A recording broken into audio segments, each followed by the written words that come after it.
9월 1일 설린 수요 공부에 오신 성도님들을 주님의 이름으로 환영합니다. 9월의 첫날입니다.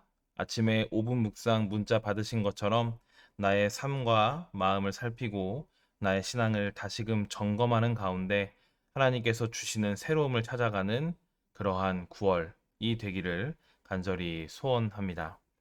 오늘은 갈릴리에서라는 제목을 가지고 함께 성경을 공부해 보고자 합니다. 오늘 우리가 함께 나눌 본문은 마태복음 28장 16절에서 20절까지 말씀인데요. 제가 대표로 읽어드리도록 하겠습니다. 열한 제자가 갈릴리에 가서 예수께서 지시하신 산에 이르러 예수를 배우고 경배하나 아직도 의심하는 사람들이 있더라. 예수께서 나와 말씀하여 이르시되 하늘과 땅의 모든 권세를 내게 주셨으니 그러므로 너희는 가서 모든 민족을 제자로 삼아 아버지와 아들과 성령의 이름으로 세례를 베풀고 내가 너희에게 분부한 모든 것을 가르쳐 지키게 하라. 볼지어다 내가 세상 끝날까지 너희와 항상 함께 있으리라 하시니라. 아멘. 오늘 우리가 나누고 있는 이 본문의 배경은 제가 큰 글씨로 써 놓았던 것처럼 바로 갈릴리 지역입니다. 옆에 그림 보시면 갈릴리는 예수님의 주요 활동 지대였습니다. 성경에 익숙한 가버나움, 벳세다, 나사렛, 막달라 등등 우리에게 친숙한 성경의 지명들은 모두 갈릴리에 속한 지역입니다. 쉽게 말해서 갈릴리는 무슨 시에 해당하며 가버나움, 나사렛 그러한 지역들은 그 시에 속한 어디 면에 어디 동에 해당한다고 생각하시면 되겠습니다. 이 갈릴리 지역에는 그림처럼 갈릴리 호수가 있었습니다. 예수님의 제자들이 대부분 어부였던 것도 예수님께서 배를 타고 이동하시거나 말씀을 전하신 것도 모두 갈릴리 호수와 관련이 있습니다. 복음서에서 예수님이 바다로 나가셨다고 나오는 것도 사실은 이 갈릴리 호수를 말하는 것입니다. 당시에는 항해와 지도 제작의 기술이 뛰어나지 않았기 때문에 넓은 갈릴리 호수를 바다라고 표현하기도 했습니다. 이러한 갈릴리 호수 주변은 예수님의 발자취가 가득한 곳입니다. 예수님은 이 갈릴리 호수에서 산상수훈도 가르치셨고 제자들을 부르시기도 했고 오병이어의 기적이 일어나기도 했으며 베드로가 예수님을 그리스도시요 살아계신 하나님의 아들이라고 고백했던 곳이기도 합니다. 또한 귀신 들린 여인을 고쳐주셨던 곳이기도 하고 한센병 환자를 고쳐주신 곳도 바로 이 갈릴리 호수 주변입니다. 예수님 당시 갈릴리 지역의 많은 사람들은 굉장히 가난했습니다. 그것은 단지 낙후된 환경과 잦은 외세의 침입 때문만이 아닙니다. 그 지역을 다스리던 정치, 경제적인 맥락이 컸습니다. 이 그림에 나오고 있는 헤롯 안티파스 얘기를 할 수밖에 없습니다. 당시 이스라엘은 로마의 식민지 지배를 받고 있었습니다. 로마의 황제는 이스라엘을 분봉왕을 세워서 다스리게 했습니다. 처음에는 헤롯 왕이 다스렸으나 그가 죽자 세 아들이 이 이스라엘 지역을 나누어 다스렸습니다. 그 중에 갈릴리 지역을 다스렸던 분봉왕은 헤롯 안티파스였습니다. 안티파스는 나이가 가장 어렸지만 누구보다 욕심이 많았던 사람이었습니다.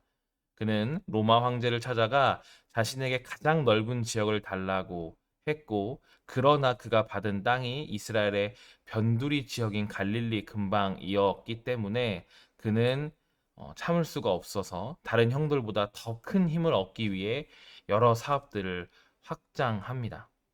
그 중에 가장 많은 사업을 벌인 것이 바로 갈릴리 호수의 어업입니다. 본래 갈릴리 사람들은 어부가 아니었습니다. 어업은 그저 농부들이 농한기에 소일거리 삼아 한 것이었습니다. 왜냐하면 생선은 금방 상했고 물고기를 많이 잡아도 팔 수 있는 양은 정해져 있었기 때문이었습니다. 그래서 제가 적어 놓은 것처럼 안티파스는 생선을 상하지 않고 오래 보관할 수 있는 기술을 보급했고 그것이 생선을 소금에 절여서 만든 젓갈 사업이었습니다. 갈릴리 사람들이 특히 많이 만들었던 것은 로마 사람들이 좋아하는 가룸과 살사멘툼이라는 소스였습니다. 가룸은 맵고 냄새가 강한 생선 소스였고, 살사멘툼은 생선의 머리와 몸통을 잘게 썰어 소금에 절인 소스였습니다. 이 두 소스는 우리나라의 고추장 된장처럼 로마 사람들이 일상적으로 가장 많이 사용했던 것이기 때문에 비싸게 팔 수 있었습니다. 이 젓갈 사업이 얼마나 발달했던지 막달라 지역은 사람들이 소금에 절인 생선의 성읍이라고 불릴 정도였습니다. 어부들은 매일 엄청난 생선을 잡아 막달라로 보냈습니다. 막달라 사람들은 생선을 소금에 절이고 발효시켜서 가룸과 살사멘툼으로 만들어 커다란 항아리에 담아 로마로 팔았습니다. 그러나 그렇게 열심히 생선을 잡고 소스를 만들어도 부자가 되는 사람은 안티파스의 밑에서 일하고 있는 소수밖에는 없었습니다. 대부분의 어부들은 높은 세금을 감당하느라 허리가 휘었으며, 또한 너무 많은 물고기를 잡은 터라 점점 씨가 말라갔습니다. 성경에서 밤새 그물을 던져도 물고기를 잡지 못하는 제자들의 모습이 많이 나오는 것도 이런 이유입니다. 안티파스는 어부들만 힘들게 한 것이 아니었습니다. 그는 발전이란 명목으로 더욱 악랄하게 세금을 징수하고 농민들을 동원하여 공공사업에 투입하였습니다. 말이 공공사업이지 실제는 자신의 개인 영토를 개간하거나 왕궁이나 별장 등을 만드는 일을 했습니다. 또한 안티파스는 로마로부터 갈릴리 지역에서 세금을 징수할 권리 또한 얻었습니다. 갈릴리 지역이 예루살렘 왕국에서 세금을 거둘 때에는 그나마 사정이 나았습니다. 예루살렘에서 세금 징수원이 갈릴리로 오는 사이에서 사람들은 세금 징수원을 피해 산으로 도망가 버리거나 폭력으로 저항할 수 있었기 때문입니다. 그러나 안티파스가 갈릴리 지역에 세금을 징수할 권리를 얻고 나서부터는 상황이 달라졌습니다. 안티파스가 이 세금 징수원들을 갈릴리 지역에 계속적으로 머무르게 하였기 때문입니다. 그래서 이제 세금 징수는 더욱 빈번해지고 무거워졌습니다. 복음서에 헤롯 당원이 자주 등장하는 이유도 이런 상황 때문입니다. 따라서 갈릴리의 거의 모든 백성들이 빚더미에 올라앉게 되거나 알거지로 내몰리게 되었습니다. 가난한 사람들은 아파도 치료를 받을 수 있는 돈이 없었습니다. 하루에 한두 끼니의 식사를 하는 것도 부러움의 대상이었고, 공공사업으로 인한 고된 노역과 세금을 내지 못해 당한 폭력으로 불구가 된 사람들이 늘어나고 있었습니다. 이러한 사람들에게 예수님의 존재는 어떠한 존재였을까요? 메시아이자 구원자였습니다. 예수님 옆에 있으면 사람들은 굶지 않아도 되었습니다. 예수님 옆에 있으면 병이 치유되었습니다. 예수님 옆에 있으면 손가락질 당할 일도 없습니다. 예수님 옆에 있으면 힘든 세상을 이겨낼 용기와 힘이 생겼습니다. 그래서 많은 사람들이 예수님께 모여들었습니다. 예수님에게서 희망을 발견했기 때문입니다. 예수님 옆에만 있으면 자신들을 정죄하던 바리새인도, 귀족 계급으로 온갖 지위를 가지고서 으스대던 사두개인들도, 무섭게 눈을 뜨는 세리들도 겁낼 필요가 없었습니다. 예수님 옆에서는 그 무시무시한 헤롯의 군사들도, 로마의 군사들도 겁나지 않았습니다. 예수님이야말로 갈릴리의 왕이고 유대인의 왕이었습니다. 이런 기세라면 얼마 가지 않아 로마를 무너뜨리고 세상에 왕이 될 것만 같았습니다. 그러나 제가 라고 적어놓은 것처럼 예수님은 갈릴리를 떠나 예루살렘에 입성한 지 나흘 만에 붙잡히셨고, 붙잡힌 지 하루 만에 십자가에서 처형당하셨습니다. 메시아이자 구원자라고 여겼던 예수님께서 이렇게 빨리 잡혀서 돌아가실 줄은 그 누구도 상상하지 못했기 때문에 사람들은 모두 충격에 빠졌습니다. 심지어 예수님의 가장 가까운 옆에 있던 제자들도 시리에 빠지고 예수님을 부인하고 뿔뿔이 흩어지기도 했습니다.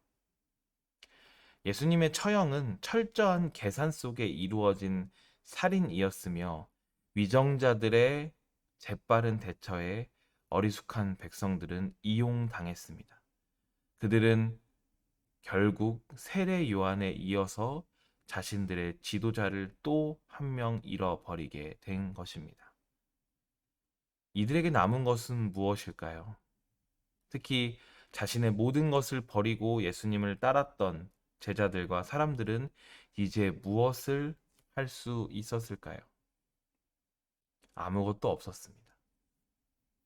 메시아이자 구원자였던 희망이었던 예수님이 죽었기 때문에 이들의 희망도 구원의 소식도 사라져 버렸습니다. 살아도 사는 것이 아니었고 말 그대로 칠흑 같은 어둠만 있었습니다. 그러나 그들에게 부활하신 예수님께서 다시 나타나셨습니다. 죽고 끝난 줄 알았던 예수님께서 다시 살아나 그들과 함께 먹고 마시며 이야기를 나누었습니다. 제자들은 생각했습니다. 역시 어둠은 빛을 이기지 못한다. 악은 선을 이기지 못한다. 여기 하나님의 아들이 다시 돌아오셨다. 인간의 모습을 한 신이 있다. 우리의 왕이 있다. 이 주님이 우리와 영원히 함께 하신다. 제자들은 다시금 희망이 생겼을 것입니다. 예수님께서 다시 우리와 함께 하시고 심지어 다시 살아나셨으니 이제 전보다 더 큰 능력과 기적으로 사람들을 감동시키고 모으실 거라고 생각했습니다.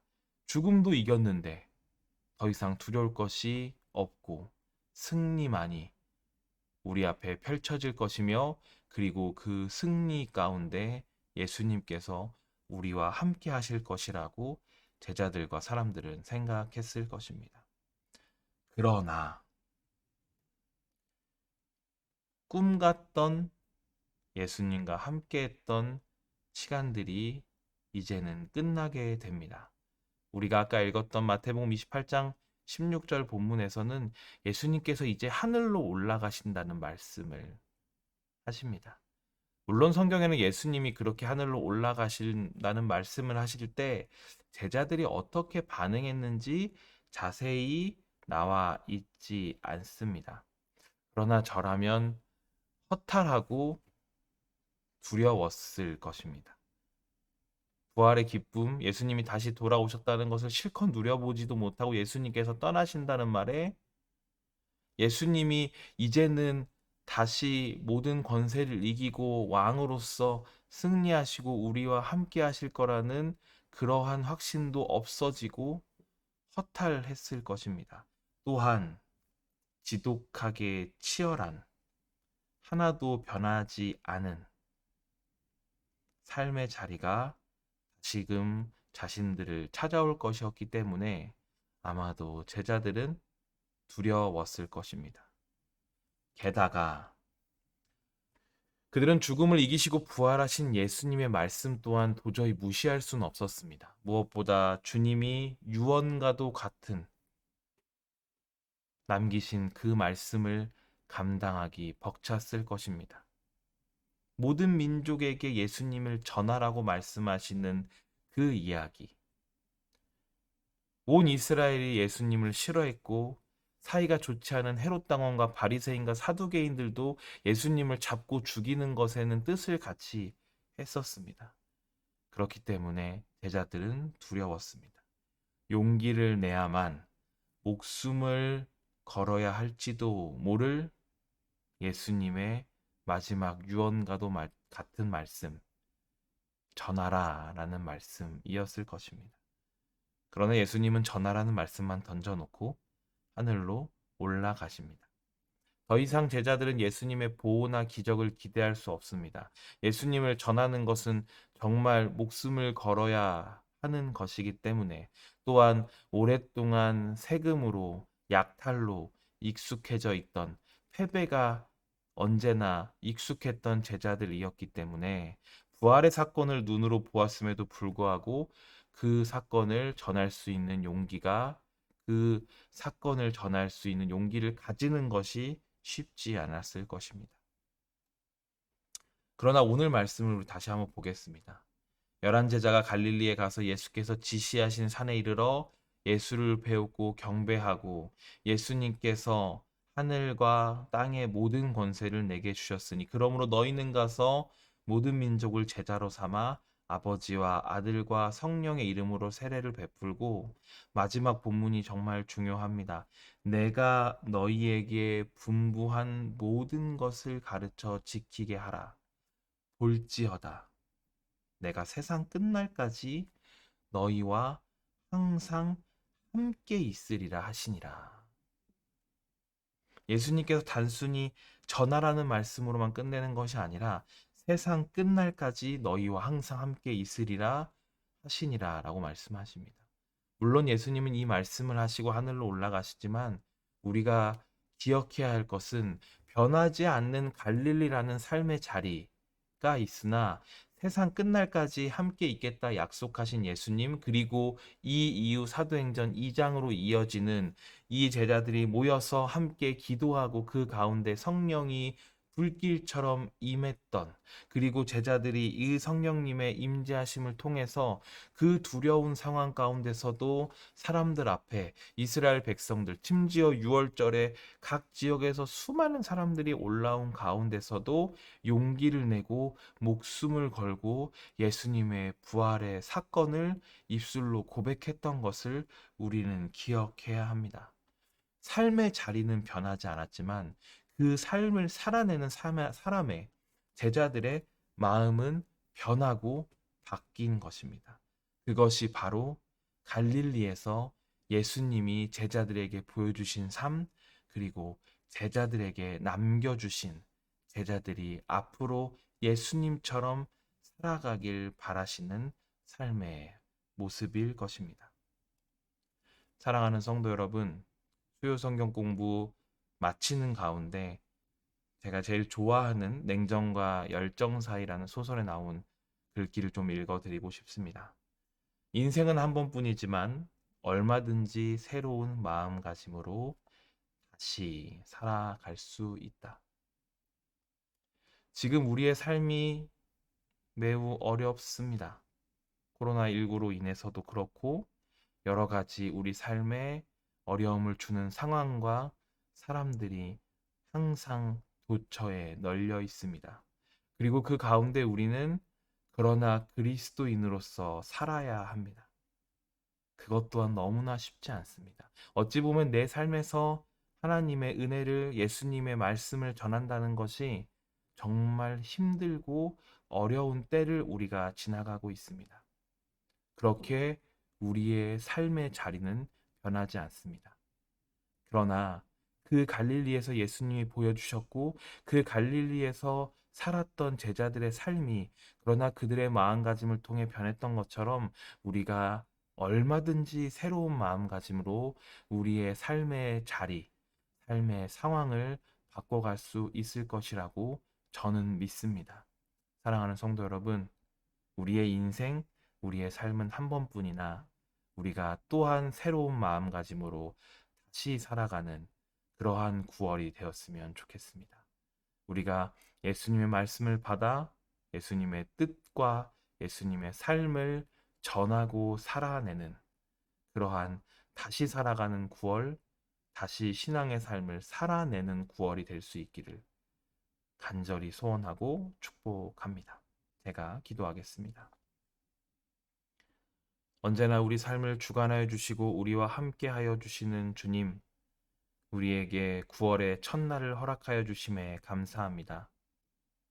하나님, 갈릴리에서 억압과 폭정에 시달리며 패배의식에 사로잡혀 있었던 제자들이 그러나 예수님을 만나 삶이 변하고 예수님을 따르기로 다짐했습니다.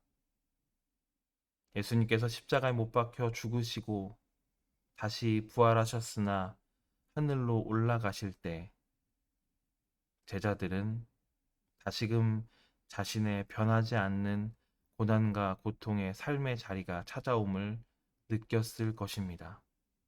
그러나 주님, 세상 끝날까지 함께 하시겠다고 약속해 주신 말씀 붙들고 제자들은 자신의 삶의 자리가 변하지 않을지라도 본인들이 변화하여 본인들의 삶을 새롭게 살아가고 용기 내어 개척해 가는 것을 오늘 말씀을 통해 보게 됩니다. 주님, 우리도 하루 한 날 살아갈 때, 이 9월을 살아낼 때, 2021년 남은 삶의 자리를 살아낼 때, 새로운 마음가짐으로 또 다시 하나님 말씀 붙들고 살아갈 수 있도록 인도하여 주시옵소서. 예수님의 삶을 닮아가는 가운데 세상 끝날까지 함께 하시겠다는 약속 붙들고 우리가 성령님의 임재하심 따라 담대하게 삶의 걸음걸음을 걸어갈 수 있도록 인도하여 주시옵소서. 사랑하는 성도들의 삶의 자리 주님께서 주관하여 주시고 인도하여 주셔서 그러한 삶을 걸어가는 과정, 삶의 걸음들이 지치지 않도록 힘들지 않도록 주님 더욱 임자하여 주시고 동행하여 주시옵소서. 이 모든 말씀 사랑이 많으신 예수님의 이름으로 감사드리며 기도드리옵나이다. 아멘. 이것으로 수요 성경 공부를 마치겠습니다. 아침 묵상, 5분 묵상 계속 같이 나누면서 신앙의 삶을 다시 살아가고 주의를 기대하는 삶이 되기를 소원합니다. 나중에 또 온라인에서 또한 대면하여 반갑게 만나 뵐 수 있기를 소원합니다.